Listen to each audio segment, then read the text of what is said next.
讲到这新北市三重埔有一搭建案工地呢，伫咧乌地基的时阵，杀害隔壁的人家做规个绑架，加在是无造成伤亡。新北市政府赶紧甲民众疏开，撤离超过200名的住户。经过鉴定了后呢，今仔下晡才开放这住户登记摕物件。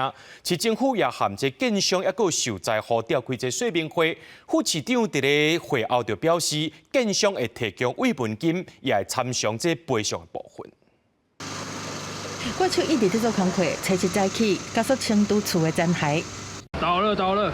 居民亲目睭看到厝倒去这么惊险的时阵，附近的住户红紧急撤离，但是物件拢袂复杂。那个猫来我们家才5个月，还生了4只小宝宝，那他们现在母子都5只在里面。听到184瓷砖掉落，马上3秒钟，整个 房子都倒下来，我就赶快开门叫老公赶快跟小孩子逃出来。代志发生在新北市三重埔的6张街，一个建案的工地在施工过程中造成人损。新北市公务局原定要先拆190户的厝，但建案间的184户却颠倒成倒。 崩塌这个涉及到原来的整个地下室这个开挖过程的工序，甚至在整个降水过程或者是在抽水过程有无异常的一个讯号。官方初判是建商乌地基造成这个意外，但是详细调查原因，搁要等后壁的厘清。接落来嘛要调查建商在施工的时阵使用的冻土的条啊，敢会当有效来冻水，防止流出来。敢有经纬的所失。